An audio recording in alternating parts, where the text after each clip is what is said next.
Hello guys, hope you're doing well as always, and welcome back to a slightly different video. Today it's going to be more chilled out, less fast cuts, and essentially just a relaxing chat about the game that's just happened. And to be honest, could have been more eventful for the first one of these, but nevertheless we're dealt the cards that we're dealt, and I'm going to be talking about my takeaways from the game, not a bloody dominoes, and ultimately where I think these two teams stand going on from this fixture. Now, going into this fixture anyway, it was already dubbed as a bit of a mid fixture. El Midico, Derby El Midolino, Der Midisca, Derby della Midonia. I've heard it all. If I'm being completely honest, it's somewhat lived up to that, but there are still some interesting points to take away from that about how the two teams played and where they go on from here. And I want to start off with Liverpool, and obviously in the first half they weren't playing that great, if I'm being completely honest. A lot of misplays and sloppy passes knocking about and just really struggling to get forward and create chances. And the chances that they did manage to create, they were so rash with taking them. Salah hit one over the bar, Gakpo hit a couple over the bar as well, and there was just an all-round lack of composure from both sides, to be fair, but most notably really from Liverpool in that first half. Joe Gomez was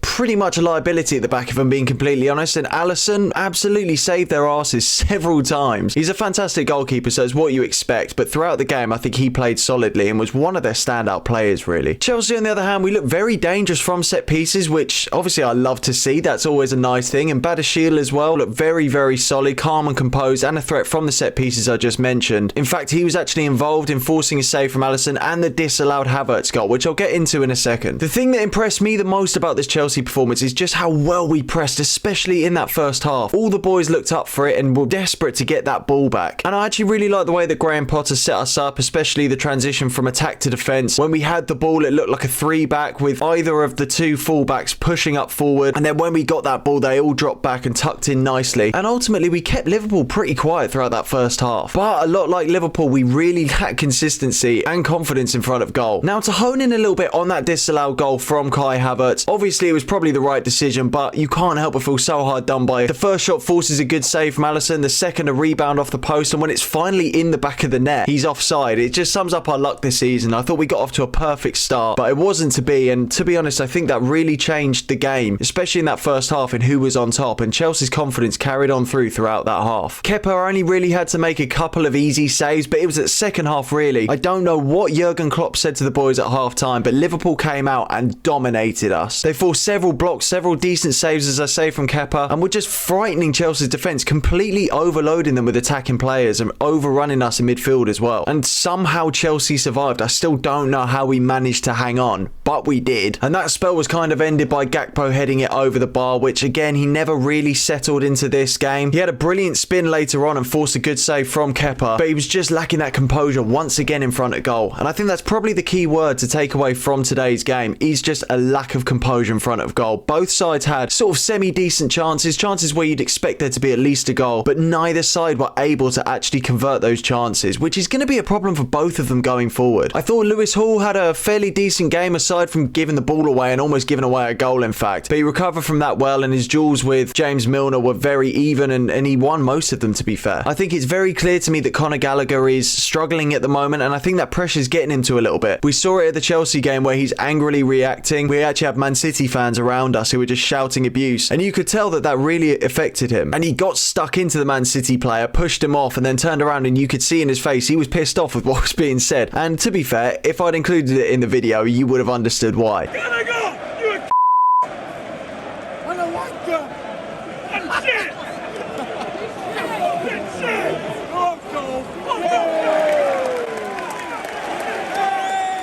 But he needs to keep a cool head, man. He's not in the right mindset, I feel, to be starting games for us at the moment, and I feel like maybe giving Ruben Loftus-Cheek a chance in the next game for us would probably be a more sensible option, just so it gives Gallagher a little bit of time to get away out the limelight, focus on his football, and not let all the other distractions get into his head. The main man, though, that I do want to talk about today is Mudryk. He came off the bench and just instantly changed that game for us. He had a couple of fantastic chances as well, where he so nearly scored, and it's painful to watch those moments moments again that we talk about, because football is all about moments. It's whether you take them and whether you don't, and unfortunately neither team was able to do that today. But Mudryk, he was quick, he was energetic, he was showing a willingness to win the ball and do things with it when he had it, which we've really been lacking, just a player who can fearlessly attack the game. And it was refreshing as a Chelsea fan to see that from a player this season. I thought Ziyech and Havertz actually played surprisingly well considering how badly they've been for us lately. Havertz, especially in that first half, was probably our focal point of that attack, and it makes a nice change because he's not an out and out number 9. I've said this so many times on the channel, and he pretty much stinks the place up when he's playing that position. But today he held the ball up well, he created chances, and he caused a lot of problems for Liverpool. And one of the biggest takeaways that I've got from this game from a Chelsea perspective is just how well we're starting to gel, especially in that first half. And in a way, the way that we managed to hang on in that second half, especially the first period, suggests that we are starting to get our confidence back. And when you look at this result on paper, would you take a 0-0 draw away at Anfield? I think you probably would. Having just sat through 90 minutes of it, I wish it was a different score. I wish that obviously we could have got a goal, but it wasn't to be, as I say, and the moments just weren't capitalised on from either side. And one of those key moments for Chelsea as well, another chance created by Mudryk, was Chukwuemeka. I'm praying I've said that right. He was clear on goal and he just couldn't get the ball out of his feet. It was really painful to watch and just summed up our game, really. The game for both sides as well. Mo Salah was pretty much dead silent for the whole entire game. James Milner, I think from watching that game, especially the introduction of Mudryk, he's not cut out for top level football anymore, I'm afraid. He's too slow. His head's there, but his legs just aren't. So that's probably a position that Liverpool need to think about strengthening in January. And obviously I know as a Chelsea fan, I'm somebody who is very fortunate with what team I've supported in terms of who we've signed in this January, because we are just taking the piss, if I'm putting it perfectly honest. But all in all, I think it's not a bad result for both of these two sides. It's not ideal. It's not the result that either side wanted, but it also could have been a lot